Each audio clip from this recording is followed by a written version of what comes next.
Política de Saltos Altos. Todas as quintas-feiras às 13 horas no Rádio Clube de Âmara. Política de Saltos Altos com Cláudia Cardoso, Judite Parreira e Graça Silveira. Política de Saltos Altos no Rádio Clube de Âmara.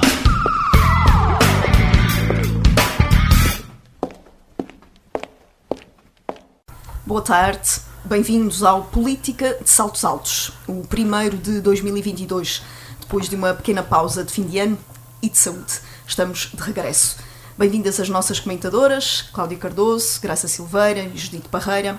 E começamos precisamente por falar de saúde, desta pandemia que dura há 2 anos e que teima em não nos deixar.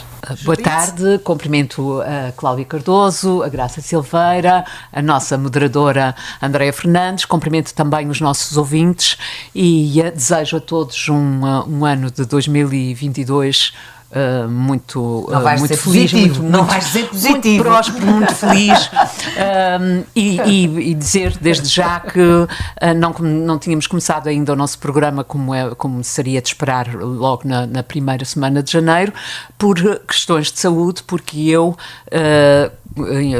estive com Covid e, portanto, isso impossibilitou que fizéssemos o programa porque eu própria tinha que estar em isolamento profilático e porque também não queria pôr em causa a saúde de ninguém e, portanto, tivemos que adiar por mais alguns dias o nosso programa.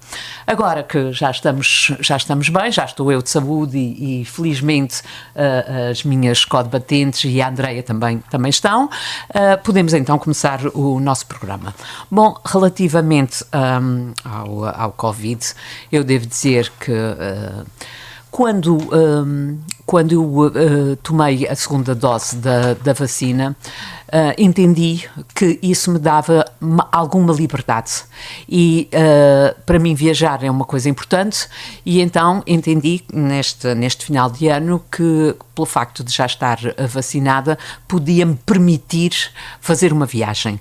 Fiz e foi muito, muito boa, gostei muito, mas a verdade é que mesmo no final e portanto já no regresso contraí a doença e 3 dias depois de estar cá na ilha testei positivo.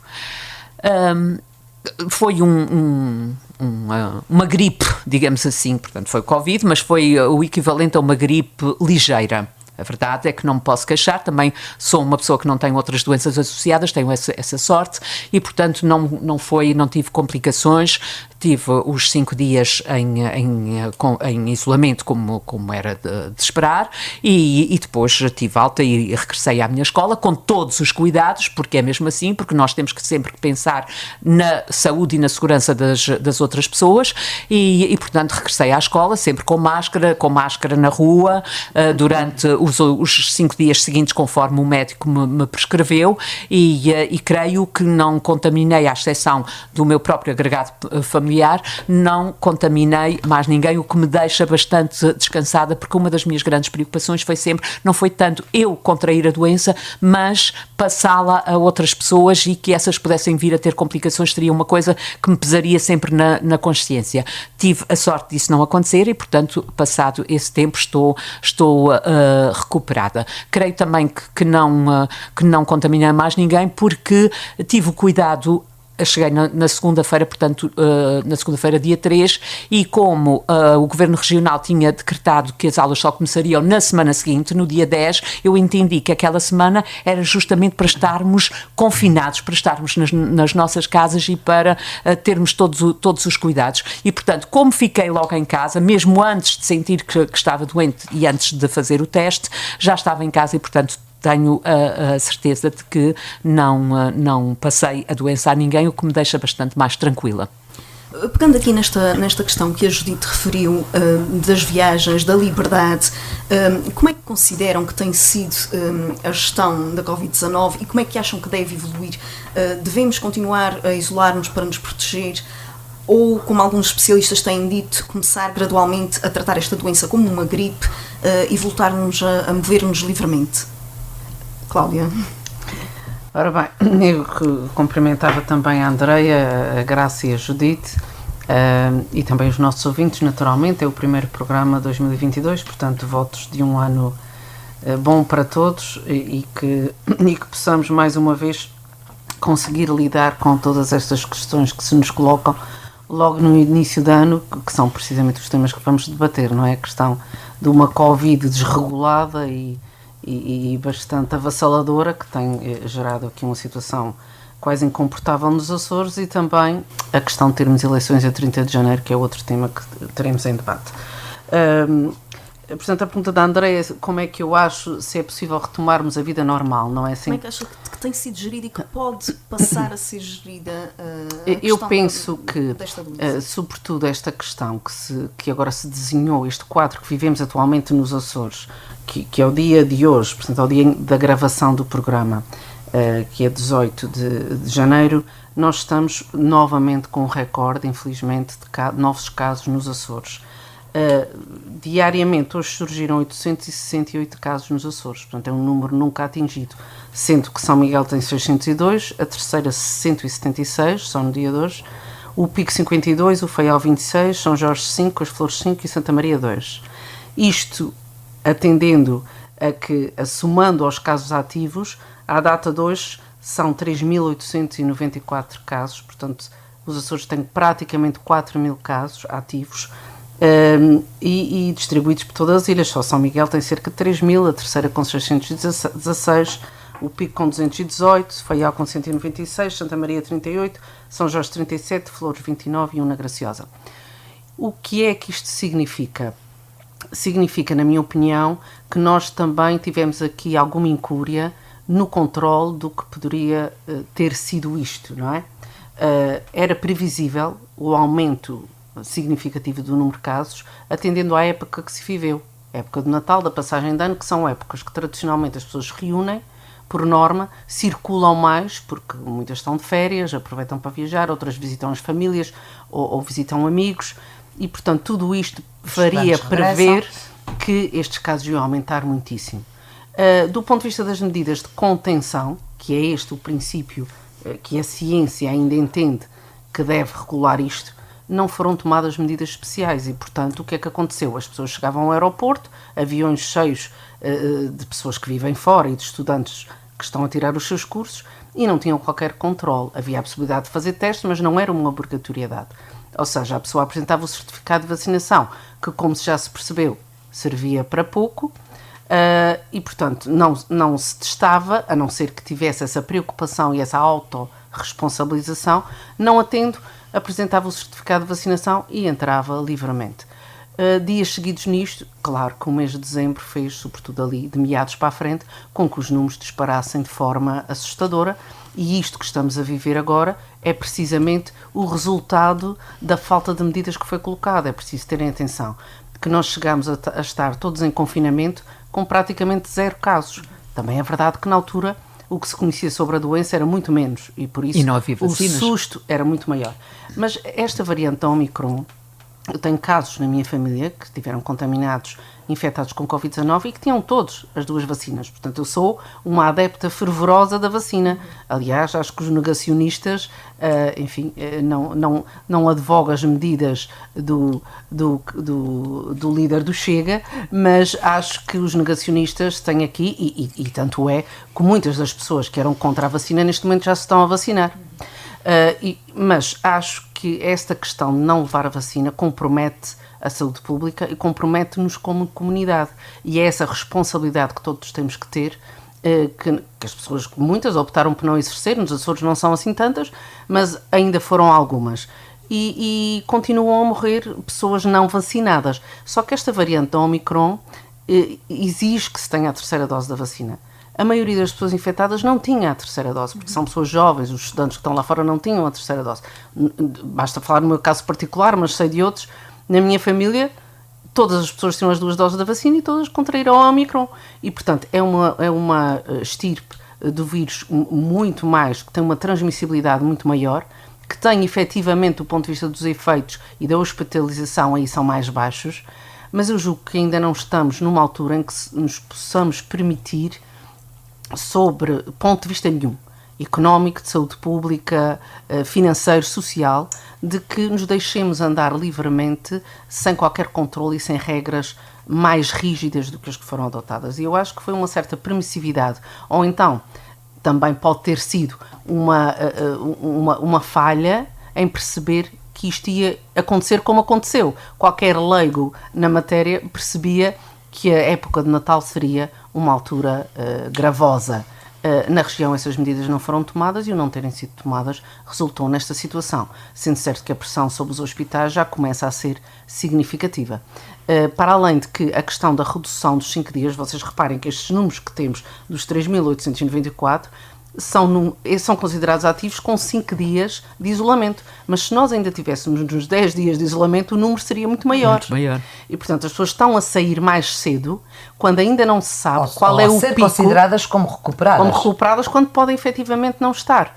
Por exemplo, no caso da minha filha mais velha, que foi detectada com Covid no dia 25 de dezembro, ela tinha uma taxa viral muito baixa, mesmo assim fez um teste antigénio, conseguiram detectar. Agora, era muito baixa porquê? Porque estava no fim da infecção ou porque estava no princípio? Não sabemos. Portanto, ela teve 10 dias ainda, porque na altura dela aplicava-se, mas logo a seguir passou para os 5 dias. E isto pode ter acontecido com muitas outras pessoas que estão a circular, porque já fizeram os 5 dias, podem não ter sintomas, mas podem ainda ter carga viral suficiente para contaminar outras pessoas. E, portanto, neste momento eu acho que vivemos uma situação bastante caótica nesta matéria. Graça Silveira. Bom, para já dar o bom ano aos ouvintes do Rádio Clube, a quem nos segue no Política de Saltos Altos. E é um prazer estar outra vez aqui a co-debater com a Cláudia Judite e a ser agora moderada por uma mulher, verdadeiramente um painel de saltos altos. Apesar de que não será sempre assim. Não vou desejar a todos, como já disse à Judite, para se conter nesse anúncio de um ano novo muito positivo. Não, positivo não, mas feliz. Eu desejo feliz, a toda a gente que seja feliz. Isto é a única altura em que queremos No estar ano todos novo, negativos. no ano velho, É verdade, porque antes era coloquial dizer, Sim, um ano novo cheio de coisas positivas, muitas coisas positivas, gosto muito de estar rodeada de pessoas positivas. Não era preciso isso tudo. O positivo começou a ter uma conotação negativa. É verdade. E eu devo dizer que neste momento eu acho que a situação precisa de rédeas. Ou seja, eu não acho que as regras tenham que ser mais restritivas, como estava a dizer a Cláudia. Eu acho que as regras têm que ser mais claras. Neste momento, ninguém sabe, em abono da verdade, o que é que deve fazer e como é que deve fazer. E não deve ficar na decisão individual o peso de assumir ou não determinados riscos. Eu dou um exemplo. Numa escola, numa turma em que estão 10 alunos positivos, nessa turma, esses 10 alunos que estão positivos estão em isolamento porque estão positivos. Os colegas, que são claramente contatos próximos, porque houve situações em que estiveram sem máscara e a menos de 2 metros, e era até há relativamente pouco tempo atrás, esta a definição de contato próximo, e se houve alguma alteração da definição de contato próximo, a Direção Regional de Saúde tem que vir esclarecer o que é agora um contato próximo. Já esclareceu, são os pertencentes ao mesmo agregado familiar. Não estando vivendo no mesmo... Não, só contato, isto é um contato próximo. Sim, mas é isso não que tem a obrigatoriedade de ficar em isolamento profilático, porque foi dito claramente que, não fazendo parte do mesmo agregado familiar, não tinha obrigatoriedade de ficar em isolamento profilático. Ou seja, a minha filha ou algum colega que tenha estado em contato, é um contato próximo e não tem que ficar em isolamento profilático. E eu, tendo conhecimento das situações de risco onde ela teve, sou eu que autorizo a ir para a escola, sou eu que a autorizo a ir para a catequese, sou eu que a autorizo a ir para os treinos de basquete e sou eu que a autorizo ou não a visitar o avô que tem 101 anos. E, portanto, não pode cada um de nós ficar com o peso desta responsabilidade, e ainda para mais quando as pessoas são mais esclarecidas e têm a noção dos riscos que estão envolvidos, ter que tomar esta decisão. Porque se não for assim, ainda há 2 dias atrás, o meu impulso foi dizer, então, vais já para casa, não vais à escola. Depois acalmei-me, comecei a pensar o que é que deveria fazer, não sabia o que é que devia fazer, não sabia como é que devia me posicionar e percebi claramente que nem sequer podia justificar as faltas. Portanto, tive que voltar a mandá-la a falar de uma pessoa para a escola. Esclarecida. Uma pessoa esclarecida, informada. Exato. E da área até. Com conhecimentos E, portanto, científicos. E, portanto, o que se coloca aqui é o seguinte: se queremos assumir que, afinal, esta nova variante do vírus, pelo facto de ser pouco virulenta, pelo facto de ter uma maior capacidade de disseminação, mas em termos de sintomatologia da doença, ser menos virulenta, pelo facto de termos a população, uma grande percentagem da população vacinada e que, portanto, supostamente a sintomatologia vai ser menos grave, e que vamos assumir que este vírus, o SARS-CoV-2, vai passar a ser um vírus endémico como outro vírus da gripe qualquer. Isso tem que ser assumido pela Direção Regional de Saúde. Porque não vou ser eu que vou ter que assumir as consequências do que correr mal. Se é neste patamar em que estamos, vão ter que dizer: pronto, a partir de agora o vírus vai se tornar endémico, vamos todos ter que viver com o vírus e vamos assumir que estar com o vírus SARS-CoV-2 é como estar com o vírus da gripe. E depois, politicamente, o Governo Regional é que vai ter que assumir as consequências disso, para o bem e para o mal. Se correu bem, lindamente, tudo bem, o vírus passou a ser endémico, nós passamos a fazer a nossa vida normal, tomou-se as decisões corretas, está tudo certo. Correu mal, vai ter que ser, porque senão, era a questão que a Judite estava a dizer, a primeira preocupação nem sequer é se eu vou ficar mal, será que eu já andei a contaminar essa gente toda? Porque é uma questão de saúde pública. Claro. E, portanto, a pessoa não pode ficar com o peso de ter andado a contaminar outras pessoas quando esteve a cumprir rigorosamente aquilo que lhe é dito fazer. Exato. E quando se encurtou para 5 dias o período de isolamento, toda essa mensagem é muito pouco clara. Diz: encurtou-se para 5 dias o período de isolamento para quem está positivo à Covid e dos contatos, os chamados contatos próximos, só tem que ficar em isolamento profilático se viver no mesmo ambiente familiar. Ou seja, se eu estiver a jantar durante 2 ou 3 ou 4 horas com a Judite e uma pessoa do agregado familiar da Judite que é positivo, a Judite fica em casa, fica salvaguardada. Eu posso andar a espalhar o vírus à vontade, porque não vivo no mesmo agregado familiar. Mas mais grave que isso, quando se reduziu para 5 dias, disse claramente que a base científica, o argumento científico para tomar essa decisão era de que a carga viral máxima ocorria 2 a 3 dias antes de aparecerem os sintomas. Isto não é nada novo. Com a gripe a gente também já sabia que era assim. As pessoas, antes de terem os sintomas da gripe, é quando têm a carga viral que permite a maior propagação. Então, se este é o argumento científico para que as pessoas ao fim de 5 dias possam sair, porque supostamente já não têm uma carga viral suficiente para andar a contaminar os outros, como é que uma pessoa que é um contato próximo pode ficar à espera 5 dias para fazer o teste, que é o que é dito, és um contato próximo, não vives no mesmo agregado familiar, fazes a tua vida, mas ao fim de 5 dias tens que fazer um teste. E ao fim de 5 dias faço um teste e deu positivo. E antes do dia em que faço o teste, ou seja, antes de me aparecerem os sintomas, foram exatamente os 3 dias onde tive com a carga viral máxima, onde a probabilidade de contaminar outras pessoas foi a maior possível. E isto justifica o facto de estarem a aparecer estes números e todos os dias estarmos a bater recordes. Porque as pessoas que são contatos próximos neste momento já não têm que fazer isolamento profilático. E isto para mim não faz sentido absolutamente nenhum. É contato próximo, sim senhor, fica em isolamento profilático 5 dias. Antigamente eram 14, depois passou para 10. Não, sempre foi assim. Até era uma coisa que era um bocadinho estranha, porque eram os contatos próximos tinham que ficar 14 dias em isolamento profilático e o próprio obviamente dava 10. Para os Covid positivos sempre foi o 10. E agora na região, que aliás é a única do país, que são 5 dias. Com este argumento científico. Mas este argumento científico devia alertar as pessoas para perceberem que se foram contatos próximos, mesmo não vivendo no mesmo agregado familiar, imediatamente antes de terem os sintomas, é onde tem a maior probabilidade de andarem a contaminar. em todos, e quando jogas basquete não estás a jogar com máscara, portanto, ou seja, estarem a conviver com outras pessoas em ambientes onde não estão a fazer o cumprimento do distanciamento dos 2 metros e da utilização de máscara. E, portanto, eu acho que é fundamental, neste momento, ficarem regras claras definidas. Mas, ao fim de 5 dias, eu faço um teste rápido, porque eu pressuponho que nem sequer é claro nesta declaração. Não é obrigatório. Não é obrigatório. Ao fim de 5 dias, não é. Faço 5 dias e Exatamente, começas a sair. 5 dias, pronto. Não.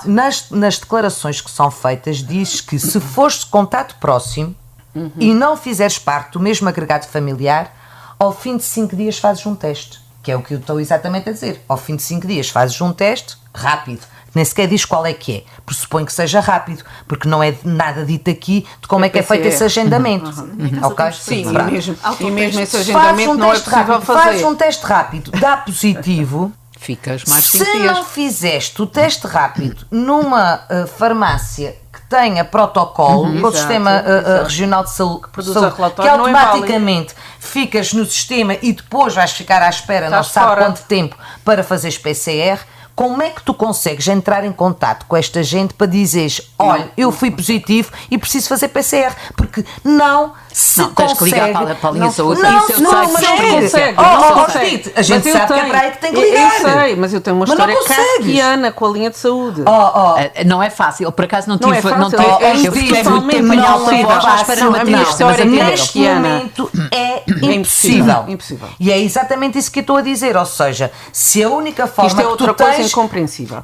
Porque na altura do Natal a linha de saúde tinha pouquíssima gente. E o que foi dito, a explicação que foi dada, é que havia muita pouca gente que queria trabalhar naquela altura. Mas isto não pode ser assim. Nem que se recrute gente, nem que sejam militares ou enfim, bombeiros. Eu sei que liguei no dia 5 e consegui. Pronto, fiquei muito tempo em alta voz, muito tempo à espera, mas consegui ser atendida. Não, é possível a requisição civil para uma coisa destas. Claro. E portanto, como é que se compreende que tinha 2 ou 3 enfermeiros que simplesmente não dava? Eu cheguei a estar 1h30 a ligar e a fazer a minha vida. Eu sei se calhar nem sequer devia ser com enfermeiros, porque os enfermeiros estão fora do sistema. Mas ainda há aqui um pormenor engraçadíssimo. É Cláudia, já contas. Ligaram da delegação de saúde a dizer que eu tinha Covid. E eu disse, não sou eu que tenho Covid, é a minha filha que tem Covid. Não, tem informação no sistema que é a senhora, porque o meu telefone estava associado à minha filha. Quer dizer, portanto, isto é uma andota, não é? Isto só para dizer o seguinte, se ao fim dos tais 5 dias a pessoa faz teste e dá positivo, desde logo entra em pânico, porque já entrou em contato com 30 mil pessoas. Exato. Quem é que as vai avisar? És tu, que tens a consciência das pessoas com quem estiveste e vais ligar uma a uma e a dizer, olha, desculpa lá, mas eu estive contigo e estou positiva? Ou vais ter que informar... Souberes o contacto da pessoa. Sim, podes não saber. Mas partindo do princípio, ou então, supostamente, essas pessoas deviam ser contatadas pelo Sistema Regional de Saúde, que não vão. O formulário que temos que preencher, a indicar, é muito complicado de preencher. Tu tens que indicar o número do tempo das pessoas. Mas já lá vou, deixa-me só terminar, deixa-me só fechar isto, que é assim, mesmo para chegar a esse nível de complicação, e já lá vais, mesmo para chegar a esse nível de complicação, tinhas que ter tido uma oportunidade de, por uma via qualquer, conseguir entrar em contato com o Sistema Regional de Saúde para dizer... Olha, eu fiz o teste e estou positiva. E, portanto, agora... O que é que eu faço? Não, já sei, vou ficar em isolamento, mas depois quero fazer uma confirmação com PCR. E, portanto, todo um sistema onde isto tenha que acontecer. E, portanto, neste momento, parece-me que isto é tudo... não sei, agora já voltaram a contratar o Tato Bosch. Mas é por menos dinheiro. Não percebo. Está bem? Sim, nem sequer o dinheiro está aqui em mas causa. A questão quer dizer, não é ele foi contratado como consultor. Eu percebo que na altura... Vocês mais barato à região. A questão não é essa. Eu percebo que na altura que se abdicou do conhecimento científico do Tato Borges... Era uma altura diferente, uma situação muito calma. Em velocidade cruzeiro, não tinha aparecido novas variantes, etc. Aquilo que já se percebeu é que isto é um never-ending story. Vai aparecer sempre novas variantes, a população vai reagir de formas diferentes, há decisões diferentes que vão ter que ser tomadas e, portanto, tem que haver alguém que as tome com base científica. Portanto, esta base científica, não sei se foi tirada de artigos, se foi tirada de onde, mas foi tomada dos 5 dias. Pronto. Além de tudo isso, E só para terminar, eu não percebo porque é que, eu não percebo porque é que aquela semana, mas eu já quero responder, era bom ter. A gente tem que arranjar esses cronómetros. Não, e só para porque eu acho que isto é importante, eu acho que a gente também tem a obrigação de fazer uma mas a gente também gosta de falar. Mas só para terminar, tinha mais coisas a acrescentar. A semana que afinal foi adiada, as escolas afinal começaram uma semana mais tarde. E também não era para ser. E eu pensei, pronto, não era para ser, mas decidiram muito bem. Pensei, pronto, decidiram começar uma semana mais tarde para poder testar a comunidade escolar. Testa-se depois de começar. Quer dizer, e então, só começaram a testar nesta semana, quando no final da semana passada, a escola da Judite vai fechar agora e as outras escolas estão fechando umas atrás das outras. Começa-se a testar a comunidade estudantil e afinal há muitos casos positivos. Porquê é que isto não se fez? Então porquê é que se adiou uma semana? Se essa semana não foi para coisa nenhuma. Durante essa semana tinha-se começado a testar quarta, quinta, sexta, sábado e até domingo. E na segunda-feira haviam os resultados e as escolas que estivessem bem começavam a funcionar e as que não começavam.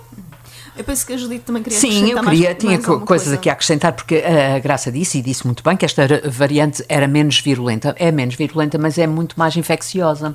E, portanto, transmite-se muito mais facilmente. E o facto de dos sintomas serem mais ligeiros, ainda ontem eu ouvi um médico que dizia que é verdade que os sintomas eram mais ligeiros, mas que duravam muito mais tempo. Ou seja, após os 5 dias, que é quando uma pessoa tem alta, não é? Continua a ter alguns sintomas. E esses sintomas, será que é porque ainda tem carga viral suficiente para transmitir a outras pessoas? Isso é uma coisa que está ainda um bocadinho assim e também não se sabe se no imediato tem menos sintomas, mas que as consequências crónicas do vírus a nível de outros órgãos, etc., não são igualmente gravosas. É uma coisa que não se tem conhecimento. E como não se tem conhecimento, é evidente que as regras têm que ser muito bem definidas para que as pessoas saibam exatamente o que é que devem fazer. Eu acho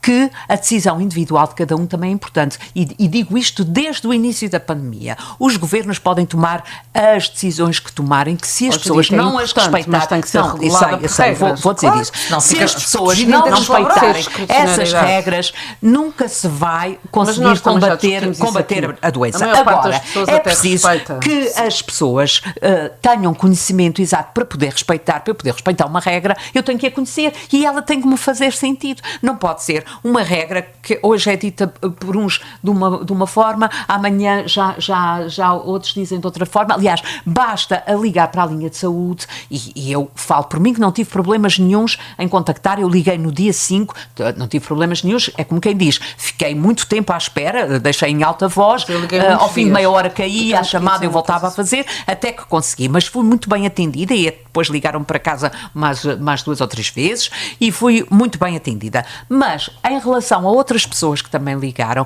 a informação não foi a mesma, ou seja, depende muito de quem atende a chamada e isso não pode acontecer, portanto tem que falar todos à mesma voz e tem que ser regras bem definidas e iguais para todos, porque a verdade é que apesar de ser menos virulenta esta estirpe, mas neste momento nós temos, e a Cláudia já referiu isso, nós temos muitas pessoas em situação de internamento e algumas delas, aliás, nos 3 hospitais da região, têm pessoas em situação de cuidados intensivos. E, portanto, isto não é uma brincadeira, isto é uma coisa muito mais preocupante do que à partida possa parecer. Agora, eu acho que é importante que as pessoas se consciencializem da importância da vacinação. Portanto, quer para aqueles que não acreditam nas vacinas ou que acham que elas podem ter efeitos secundários, como qualquer vacina, como qualquer medicamento pode ter, mas eu acho que é sempre melhor estar, e falo por mim, que só tinha 2 doses, não tinha a dose de reforço ainda, e agora não a vou tomar tão cedo. Mas é sempre importante, mas conheço pessoas que com as 3 doses contraíram a doença, não tiveram sintomas. Com a terceira dose já não ficaram assintomáticos. Portanto, é sempre melhor ter as vacinas do que não as ter. Acho que é muito importante e começam esta semana também, aqui na região, as vacinas para as crianças entre os 5 e os 11 anos. Apelo também aos pais para a importância desta vacina. Todos os pais vacinam os seus filhos desde bebés e também não sabem muito bem as vacinas que eles tomam. É verdade que foram muito testadas já, mas podem ter, porque cada ser humano é diferente dos outros e, portanto, para determinada pessoa, para determinado bebé, a vacina pode ter algum efeito diferente dos outros e, portanto, não é por isso que as pessoas deixam de se vacinar. Eu refiro que a varíola, o sarampo, a papeira são doenças que ficaram praticamente debeladas devido às vacinas. Portanto, apelo muito aos pais para a importância da vacinação e dos testes. E foi isso que fez com que a minha escola, portanto, no que se refere ao primeiro ciclo e ao pré-escolar, encerrasse também esta semana, por um período de 10 dias, porque na testagem aos alunos, que é verdade que foi feita mais tarde, também acho que deveria ter sido feita na semana em que a escola teve encerrada. Claro. Percebo que seria talvez mais difícil conseguir reunir as crianças todas, mas teria sido mais eficaz porque durante aquela semana teriam sido detectados os casos positivos e já não teriam ido a contaminar outros, porque a minha escola fecha porque nas 13 turmas do primeiro ciclo, em quase todas elas têm vários casos neste momento, mas amanhã se calhar vão aparecer mais, porque os casos que existiam, e muitos deles assintomáticos, já contaminaram outras crianças. E, portanto, eu percebo que para a região, não se tem falado muito nisso, mas é importante também falar, para a região, os testes, as vacinas têm um peso que eu acho que não se faz bem ideia em termos financeiros. Ninguém faz ideia, mas a verdade é que a saúde não tem preço e sabendo-se que o dinheiro que vai para aí não vai para outro sítio, mas o importante neste momento é a saúde dos portugueses e neste caso concreto dos açorianos. Portanto, é fundamental que se teste, é fundamental que se vacinem e que se tomem os comportamentos adequados e neste caso cada um tem que ser responsável e tem que pensar que apetece-me muito ir para a rua, mas se eu estou doente eu não posso ir para a rua. E falando nisso, agora surge-me uma outra questão também, que ainda hoje está hoje à data da gravação do programa, eu estava a ler que a Ministra da Administração Interna, Francisca Van Dunen, vai falar, não sei se hoje, se amanhã, ao país sobre a possibilidade de pessoas em isolamento profilático irem votar no dia das eleições. Ora bem, isto é uma coisa que não me cabe na cabeça e que custa-me imenso. Eu tentei perceber a lógica disto, mas não consigo perceber, porque se uma pessoa que está em isolamento profilático, porque está doente ou porque foi um contacto próximo e efetivamente pode ter contraído a doença, não pode ir trabalhar, não pode sair para ir às compras, não pode sair para lado nenhum, tem que ficar em casa e bem, e é assim que deve ser, mas pode ir votar. E, portanto, o que eu chamo a atenção também é que a falta de regras neste momento, e não é só aqui, é também a nível nacional, não há regras definidas. Porque não interessa, porque vai haver eleições. Não houvesse eleições no dia 30 e essas regras estavam muito bem definidas e já havia muita gente em teletrabalho e já havia muita gente confinada e pronto, e as regras seriam totalmente diferentes e provavelmente não teríamos os números que temos neste momento, não teríamos as mortes que temos tido e a situação seria bem diferente. Parece-me que foi uma coisa mal pensada porque se há 15 dias atrás isso tivesse sido equacionado e se as pessoas tivessem ficado efetivamente isoladas, se calhar no dia 30 já podiam ir votar porque não estavam doentes. Neste momento, a nível nacional, em situação de isolamento profilático, temos mais de 500 mil pessoas, portanto cerca de 600 pessoas. Prevê-se que dessas 600 e tal, cerca de 500 sejam eleitores. E, portanto, eu percebo que isso faça moça em termos em termos eleitorais, de resultados eleitorais, mas volto a dizer que neste momento acho que o mais importante é a saúde das pessoas e não basta ter andado a vacinar com a terceira dose as pessoas que vão estar nas mesas de votos, porque quem vai votar estando doente vai estar não só próximo das pessoas que estão nas mesas, mas vão estar próximos de outros que também vão votar. E, portanto, parece-me isso muito perigoso e muito leviano. Não sei o que a Ministra da Administração Interna vai dizer, mas parece-me que se a decisão for de permitir, porque é um direito que as pessoas têm de votar, permitir que deixem o isolamento profilático para ir votar, parece muito perigoso. Antes de dissolver a Assembleia, tivessem pensado nisso. Pois. Cláudia, queres acrescentar mais alguma questão? Sim, quero. Isto já vai longo esse debate, exatamente. Mas há duas coisas que tenho que dizer, até porque as referi na pele. Uma delas é que outro erro e a má gestão regional nesta questão do Covid, e não é só apenas na questão das testagens, é também na questão da vacinação. E essa experiência que eu disse da linha saúde, como é que não se conseguiu prever que na época de Natal tinham que ser feito triplicar ou mais o número de pessoas afetas à linha saúde, que funcionou de forma absolutamente inconcebível, é que não atendiam. E eu tenho um exemplo na minha família, e o que eu estava a querer dizer é, eu acho que até as pessoas são muito responsáveis, porque o teste não era obrigatório, mas, por exemplo, eu tenho um caso da minha família, foi a minha irmã, chegou ao aeroporto e testou-se, fez um autoteste, deu negativo. Eu é que a fui buscar e tudo. Entretanto, ela começa a ter sintomas, chega num sábado, começa a ter sintomas numa terça, resolve fazer um PCR num laboratório privado, porque não tinha maneira de marcar, a linha de saúde não atendia, ela pagou, foi a um laboratório privado, fez o teste negativo, e ela com sintomas gripais, não é? Entretanto, no dia 24, depois de muita insistência com a linha de saúde,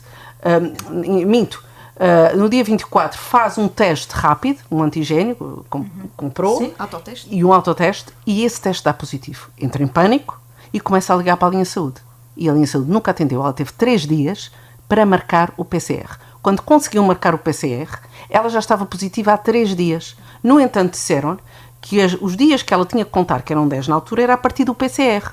Portanto, 3 dias depois dela já ter dado positivo. Portanto, é para se ver um nível de descontrole disso. O outro caso que contei foi o da minha filha, que me ligaram a achar que era eu. E, portanto, há aqui ainda algum desconhecimento da própria comunidade científica sobre estas matérias. E cada pessoa, efetivamente, reage de uma maneira. Este vírus não é assim tão pouco agressivo. Porque, por exemplo, no caso da minha irmã e de uma das minhas filhas, tiveram sintomas graves. Estiveram de cama, com febre alta. Portanto, sintomas não foram internadas, mas, enfim, não foram também sintomas ligeiros. E eu acho que isto é uma questão que já discutimos aqui muitas vezes. Este governo, e nesta matéria também, tem má comunicação. Comunica mal, não coloca regras claras e não explica às pessoas como é que as coisas têm que ser feitas. Porque tem que ser dito que é assim e porque é que é assim. As pessoas precisam de orientações, porque isto deixar à discricionariedade e à responsabilidade de cada um. A minha irmã veio com uma caixa de autotestes, comprou lá fora. Mas nem toda a gente vem com caixas de autotestes. No dia 30 de dezembro no dia de Natal não havia uma farmácia. Em nenhuma farmácia. A vacinação é outro caos. Ou seja, neste momento há pessoas de 50 anos a serem vacinadas primeiro do que pessoas de 60 e de 70 e em casos idênticos, em que não têm patologias associadas. E, portanto, há o caso aqui, que a Graça há pouco falava, de uma pessoa da sua família de 101 anos que não tinha sido vacinada. Como é que isto se compreende?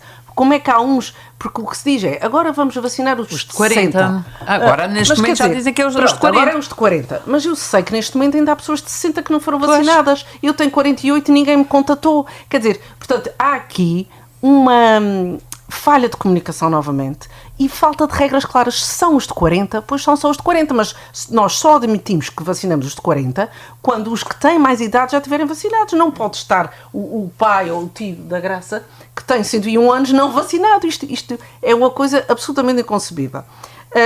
E depois há aqui outra questão que me parece clara, que vocês já falaram, que é a questão do regresso do Tato Borges. Porquê que Tato Borges regressa? Não é porque, como disse o Presidente do Governo, teve sempre a fazer de conselheiro sombra. Não, ele regressa porque se verifica um descontrole total e que afinal, se calhar, o contributo dele nos critérios epidemiológicos mas essa e assunção científicos... não é má, Cláudia, assumir que realmente há um não, descontrole e que é preciso alguém ele que ter ajude. Eu não Agora, acho isso como mal. é que nós chegámos a este ponto é que eu não consigo perceber, porque nós temos uma autoridade de saúde regional que devia ter tomado conta do acontecimento. Se não tomou, pois então é a insegurança, e nós aqui neste programa já falámos muito disto. Às vezes não é só a insegurança física, que neste caso existe, mas é também a questão mental e psicológica. As pessoas sentem-se completamente perdidas. E estamos a falar, a Graça há pouco dizia, porque surgem-me dúvidas, estamos a falar de pessoas informadas, que é o nosso caso aqui, e que até ouvimos as notícias, estamos por dentro, e que andamos às vezes a patinar sem saber o que fazer, quando fará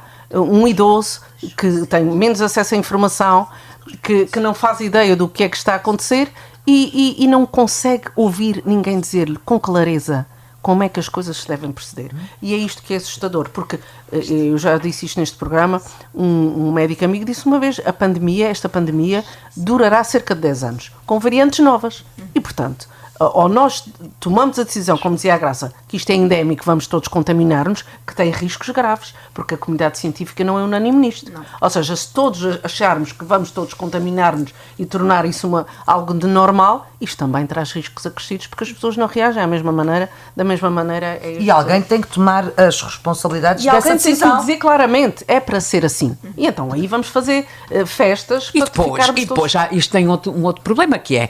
Não, eu sei que tu tens que falar, mas deixa-me só concluir ali, queria dizer uma coisa. Nós sabemos que os recursos humanos da saúde estão esgotados, estão saturados e estão muito cansados, enfermeiros e médicos, está toda a gente muito cansada, mas não nos podemos esquecer de uma coisa, é que há mais saúde ou há mais doenças, como queiram, para além do Covid. Há cirurgias que já deviam ter sido feitas há muito tempo e não são feitas, há tratamentos que não estão a ser feitos, e isto tudo por este avolumar da situação, porque se fossem menos os casos de Covid, naturalmente haveria mais meios depois para fazer face a essas outras necessidades. E, portanto, parece-me que é importantíssimo pôr ordem nesta situação. Graça, vamos só terminar rapidamente. Só terminar muito rapidamente, que eu vou terminar este assunto dizendo o seguinte: a informação é tão vaga quanto isto. Diz na declaração do dia 4 de janeiro, acho eu, que ao fim de 5 dias deixa de estar em confinamento se não tiver sintomas. Se tiver sintomas, continua em confinamento até os deixar de ter. Ou seja, há muitos idosos, há pessoas menos esclarecidas que a determinada altura não conseguem perceber o que é que ainda é sintoma, o que é que já não é sintoma. Do médico de família ou do médico de família de saúde. Quero que tu outro dia disseste assim, o médico vai-me vir dar alta. E eu pensei, mas os médicos não estão todos a dar alta a todas as situações. Tu tens uma situação privilegiada. Sim, porque tens um médico que te deu alta. E tem um médico de família, pronto. sim. Mas a questão é que a maior parte das pessoas não tem médico de família, não consegue agendar uma consulta de médico de família que faça uma avaliação que diga claramente já não tem sintomas. Portanto, logo aí a tal questão da falta de critérios de discricionalidade. Se tiveres médico de família, é o médico de família que te dá a alta. Se tiveres.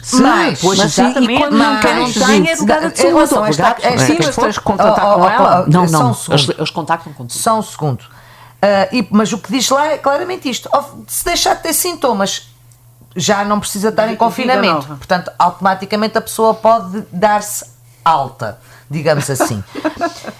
Essa informação que foi dada à tua irmã, isto mostra a falta de coerência na informação. Essa informação que foi dada à tua irmã, que dizia que só passava a contar os 5 dias a partir do momento do PCR, está completamente incorreta, porque é dito aqui claramente que só contam os 5 dias a partir do momento em que há evidência da doença. E é dito claramente, e passo a ler, os 5 dias de isolamento só contam... mas foi dada. Está bem, é o que eu estou a dizer. É prova, pronto. É prova de que nem sequer há um alinhamento na informação que é dada. Porque o que é dito aqui, neste comunicado é... 4, a minha irmã infectou-se a 24 mas olha, ouve-me. De dezembro. Os 5 dias de isolamento são contados da evidência da doença.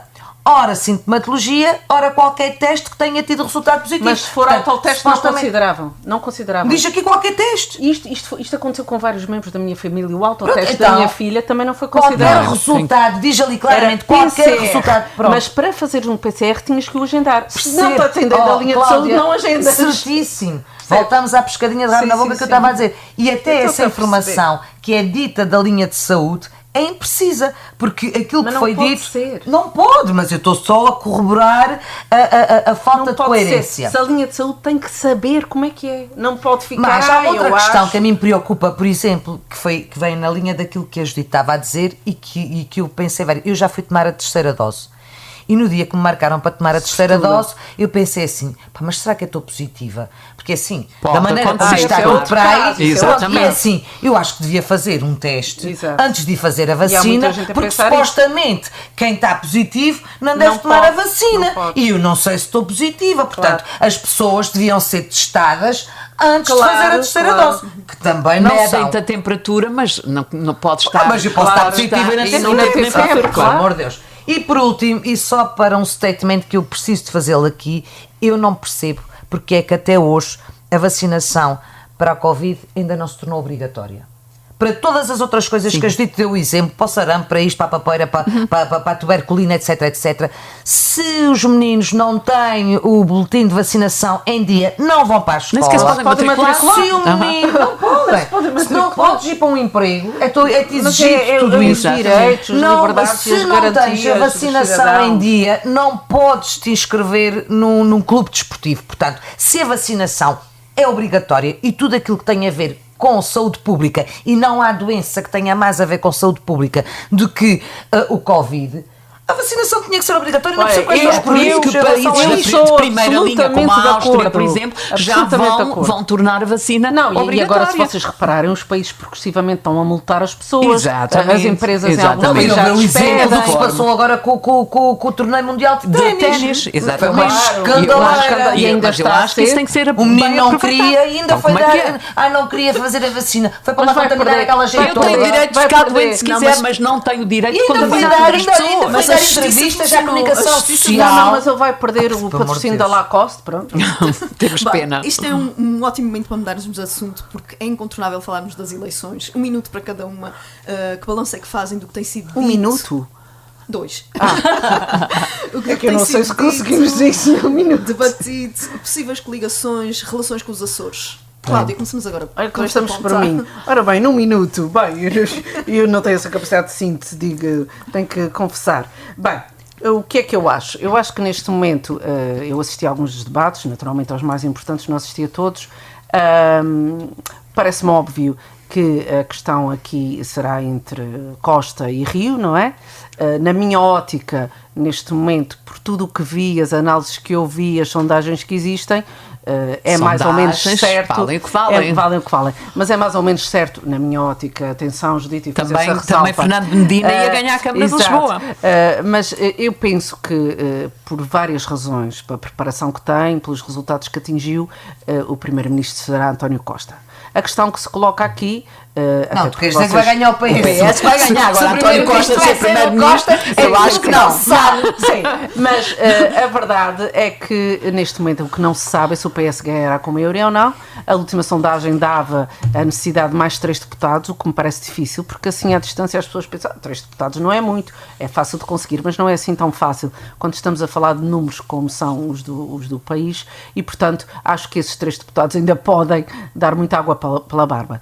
Sendo certo que nas últimas semanas e as últimas sondagens apontam para um afastamento progressivo entre Costa e Rio e, portanto, parece-me que já se começa a tornar difícil a inversão para ser Rio a ganhar e não Costa. Estamos neste momento a cerca de 10 pontos percentuais, o que é bastante significativo. Em termos de alianças, eu não faço ideia o que é que seguirá após as eleições. Futurologia não é a minha especialidade, mas como vocês perceberam no debate debate Costa-Rio, e o Rio aí esteve bem, Muito bem. espicaçou Costa para ele se retratar. O que eu acho é que o Costa não quer reeditar a geringonça pelas fissuras que sofreu e que existiram. Já se ofereceu e, portanto, foi estendendo ali a passadeira ao PAN, não é? O orçamento de Estado, a proposta do orçamento de Estado é aquela. Eu penso que, e se vocês viram também as últimas sondagens, do ponto de vista da credibilidade, quando eles fazem as análises aos líderes, há algumas coisas interessantes, porque num item que é sempre difícil, que é a questão da honestidade, que as pessoas têm dificuldade em responder, até aí o Costa está bastante acima de qualquer um dos outros. Depois, há aqui outra novidade que desta última semana, não é, que ainda pode inverter, foi a separação clara entre Rio e Costa, com vantagem para Costa e desvantagem para Rio. Depois, o terceiro lugar do Chega do Bloco. Aliás, vocês se viram o debate, a animação do debate teve muito a ver com isto, que é a disputa pelo terceiro lugar, sendo que André Ventura, neste momento, está a galvanizar e a conseguir. Esteve muito bem conseguir. Eu nunca acho que ele está muito bem. É por acaso uma figura que eu não consigo ter. O do Chega do CDS foi maravilhoso. Ontem esteve por muito acaso, bem. o Chega com o CDS, eu até foi a única altura que eu gostei do Chicão. Mas aquilo foi no uma debate. coisa medonha. Agora, que claro, horror. há aqui algumas coisas interessantes, que é o facto da Catarina Martins em que eles estiveram todos se conseguir consolidar como líder do Bloco, mas não conseguir descolar ali daquele terceiro lugar em relação ao Chega. O Chega claramente está em vantagem, e depois uma certa anulação do PCP, por diversos fatores, mas que teríamos que ter tempo para dissecar. E depois o CDS, que já não é o partido do táxi, nem sequer pode ser da lambreta, há de ser da trotinete, talvez, neste momento. E, portanto, vamos ver o que é que sairá no dia, sendo certo que há aqui também a questão do LIVRE, que não é despeciendo, não é? Não, o Rui Tavares tem estado muito bem. Tem estado muito bem. Aliás, para mim, sinceramente, embora eu acompanhe o percurso dele, mas tem sido uma surpresa. E é um dos líderes que eu acho que nesses debates se destacou pela positiva. E, portanto, futurologia e prognósticos, como dizia o outro, só no fim de jogo, mas eu acho que claramente as coisas estão inclinadas, e os portugueses, os indecisos, aliás, o debate Rio-Costa não fez grandes alterações do ponto de vista da intenção de voto, mas há uma clara vantagem do Costa em conseguir pescar o olho ao centro. Porquê? Porque precisamente está a tentar colar Rio à direita, não é? E Rio a tentar descolar-se naturalmente. A direita. E Rio naturalmente a descolar-se disso.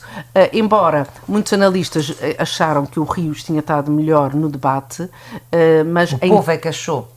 E os analistas também. Os analistas acharam que tiveram muito Ivan. Não, houve muitos analistas, até porque eles são quase 5 todos minutos, Cláudia. de direita, a dar o Rio como vitorioso. Eu acho que em algumas matérias, de facto, ele esteve bem, por exemplo, no caso da TAP, em que ele colocou muito bem a questão, mas noutras esteve bastante mal. Por exemplo, na questão da segurança social, no retratar-se como sendo o adepto de um Serviço Nacional de Saúde parcialmente privado, e, portanto, aí acho que o Costa, também com a sua vantagem da estaleca política que tem, conseguiu encostá-lo às boxes. Pronto, esta é a minha análise. Cláudia, Graça. Bom, olha, eu devo dizer o seguinte, de todos os debates em separado e em que tiveram todos os líderes, para mim foi uma surpresa, e não é surpresa tanto quanto isso, que os dois partidos, um mais à direita e outro mais à esquerda, foram os que me encantaram mais. Coutrinho e Rui Tavares estiveram lindamente. O Coutrinho da Iniciativa Liberal, com ideias muito concretas, diferentes, com uma ideologia muito clara, falando muito bem politicamente ao seu eleitorado mais urbano, mais esclarecido. O Rui Tavares igual, também falando para um eleitorado mais esclarecido e mais urbano, mas com uma ideologia diametralmente oposta. Com uma linguagem, o Rui Tavares com uma linguagem muito articulada, com ideias claras para o ambiente, ao contrário do PAN, que está muito preso à questão dos animais e do coitadinho dos animais, e disto é bom e disto é mau. O Rui Tavares não. O Rui Tavares explica claramente que há questões que são inadiáveis, que têm que ser tratadas, e apresentando até ideias bastante claras. E tem um elan que o Bloco de Esquerda perdeu. Ou seja, o Bloco de Esquerda era um partido de esquerda muito articulado, com um elan para as elites mais urbanas, etc., que perdeu. A única coisa que a Catarina neste momento tem dela é o novo look mais loirinha e não sei o que mais, porque em termos de discurso... Vamos ser sinceras, ela desse ela não tem nenhum. Não, mas mudou claramente o look e até os comentadores, e é verdade, ela tem aparecido com um ar mais moderadinho. Mais uma coisinha. Eu acho que o Bloco, com este processo da governabilidade, perdeu esse elan e o Rui Tavares está a tentar ganhar esse espaço. Mesmo em relação a questões, por exemplo, ambientais, o Coutrinho é muito claro. Ele diz, e com todas as críticas que isso pode ter, mas que fala para o seu eleitorado, que não é possível pedir aos portugueses para alinharem de boa vontade numa data de soluções em termos de transição energética e ambiental, que são questões caras e que vão custar caro ao país, quando os portugueses nem sequer têm dinheiro para o mais básico. E, portanto, as pessoas não se conseguem solidarizar com causas ambientais e do mundo quando todos os dias lutam para conseguir ter dinheiro para as questões mais básicas e, portanto, protegendo-se num discurso mais de que é primeiro preciso começar a fazer crescer a economia, que o país tem que estar desenvolvido para poder alinhar nisso. Em relação aos dois supostos primeiros-ministros, que eu não acho que seja assim. Para já eu sempre defendi isto, que em eleições aquilo que se faz é eleger deputados e depois, dependendo da composição... mas depois, já falaste 5 minutos, agora aguentei, se faz favor. Bom, eu acho que eu vou ter 30 segundos. Mas com interrupções torna-se mais difícil. Com a composição da Assembleia, aí sim vai ser o maior ou menor peso. Aliás, foi Costa que inaugurou isto, que era perfeitamente possível, nunca tinha acontecido, ser um partido que não foi o mais votado, que tenha um apoio de incidência parlamentar e possa governar. Acho estranho que a Cláudia diga que o Costa é o mais honesto, porque se há coisa em que o Rio tem... Não fui eu que disse. Aquilo que o Rio tem passado... Não fui eu. Aquilo que o Rio tem passado, e mesmo a nível dos comentários... O povo é que votou assim. Mesmo a nível dos mostrar a sondagem. A nível dos comentários políticos, aquilo que tem sido dito de o que mais beneficia o Rio é ter justamente estilo, a frontalidade e ser uma pessoa honesta, que não promete, que não faz, etc, etc. Uma porcentagem inferior. É sólido, o Rio é sólido, fala simples. É fácil qualquer pessoa o perceber, não se incompatibilizou com nenhum dos outros adversários e deixando claramente a porta em aberto para qualquer entendimento. Portanto, fez o que tinha para fazer sem se comprometer. O Costa está a perder elan, está a perder frescura, está a perder... Olha que não aliás, é isso, diz a sondagem, pá. Está bem, mas eu estou a dar a minha opinião. Eu podia vir aqui apresentar resultados da sondagem e a gente não precisava de fazer comentário político, Cláudia. Acho que as sondagens também não esperava que a tua opinião fosse outra. Claro, mas também não precisas dizer isso. Estás só a ser óbvia, que não é uma coisa que costumas ser. Concluindo, às vezes e, também portanto, para concluir, acho que estes dois partidos, sendo pequenos, não são como o Chega, que tem o seu eleitorado próprio, que vai crescer, obviamente, não vai chegar aos 7% que ele quer. Aliás, a única sondagem que entra com os indecisos, o Chega baixa bastante relativamente ao Bloco de Esquerda, em termos de disputa da terceira força. E aquilo que eu devo dizer, que neste momento deixa tudo muito em aberto, é que, ao contrário do que costuma acontecer, à medida que vão havendo os debates, os indecisos, a percentagem de indecisos vai diminuindo, e o que se tem verificado é que a percentagem de indecisos tem aumentado. Ou seja, há muitas pessoas que têm ficado encantadas com coisas que supostamente não estariam disponíveis e que, com o esclarecimento dos debates, começaram a ficar na dúvida. Ou seja, os partidos pequenos, tanto à direita como à esquerda, estão a tornar as pessoas que se calhar estavam mais numa de votar ali ou naquela votação bipolar PSD ou PS, estão a começar a ficar indecisas. Judite. Bom, então é assim, vou tentar ser o mais breve possível, mas a verdade é que não é possível num minuto só dizer tanta coisa. Relativamente aos debates, eu devo dizer que não vi todos os frente a frente, vi alguns, e vi o debate em que estiveram todos os candidatos com um assento parlamentar. Eu gostei, vi o debate entre Rui Rio e António Costa. Acho que Rui Rio esteve extraordinariamente bem. Aliás, Rui Rio tem estado muito bem na pré-campanha, como agora na campanha, muito sereno. Eu devo dizer, e aliás já disse aqui, eu não fui sempre uma apoiante de Rui Rio. Era de outra facção. Aprendi a compreendê-lo e a gostar dele. E acho que neste momento ele tem tido uma postura de grande serenidade, de grande frontalidade, de grande honestidade e de muita democracia. E isso é bem visível até nas campanhas de rua que ele tem feito e que tem tido mesmo em Setúbal, que é uma cidade marcadamente de esquerda e em que se via muita gente a manifestar o seu apoio. Acho que ele esteve muito bem no debate frente a frente com António Costa, esteve muito bem no debate com os outros candidatos e tem sido muito, muito frontal. António Costa tem-se agarrado àquele chavão da maioria confortável, da maioria estável, não lhe querendo chamar maioria absoluta, porque ele sabe perfeitamente que ninguém vai ganhar com maioria absoluta, nem os portugueses querem isso, porque sabem que as maiorias absolutas podem ter custos muito grandes para a sua... Ele sabe disso e não fosse agora a pedir para ele próprio, ele diria exatamente o contrário, se estivesse na oposição.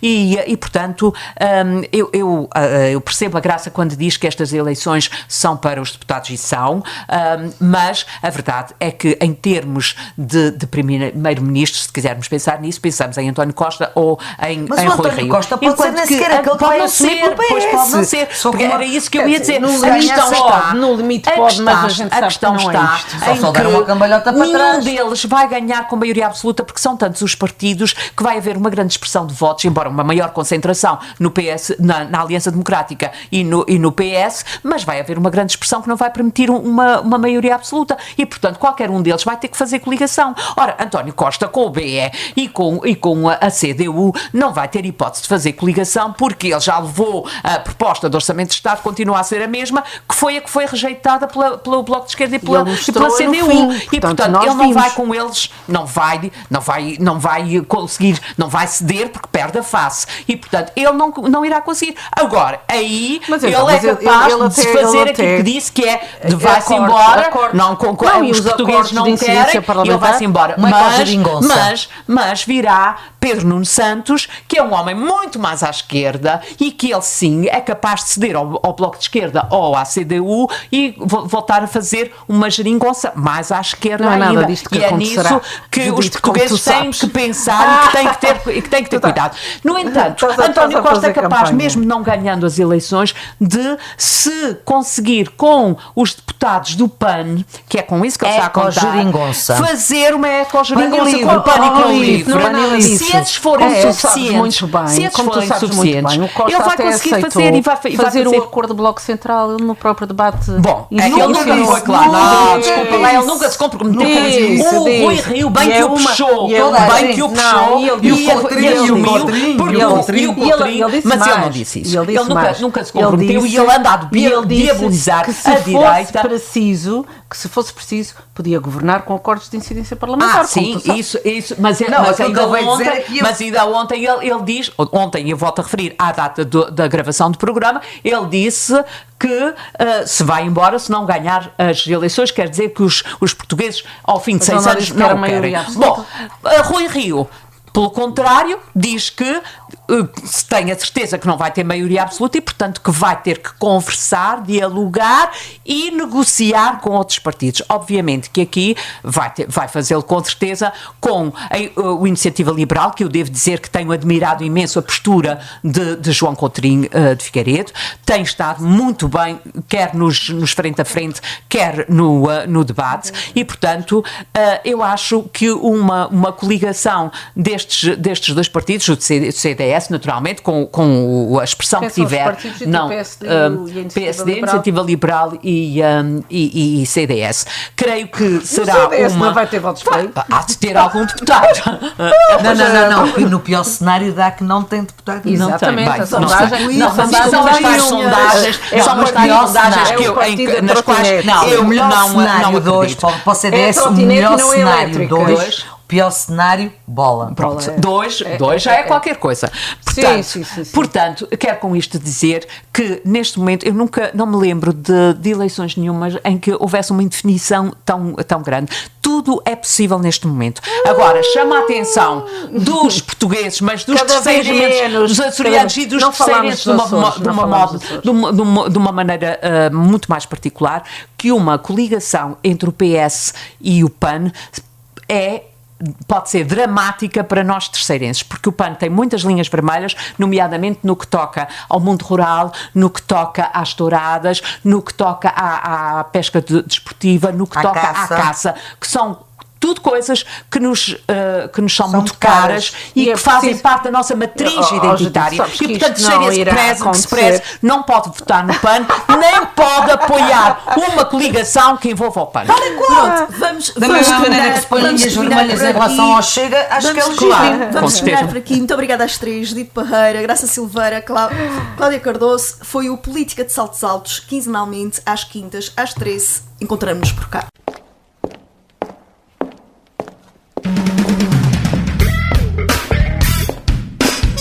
Política de Saltos Altos. Todas as quintas-feiras às 13 horas no Rádio Clube de Angra. Política de Saltos Altos com Cláudia Cardoso, Judite Parreira e Graça Silveira. Política de Saltos Altos no Rádio Clube de Angra.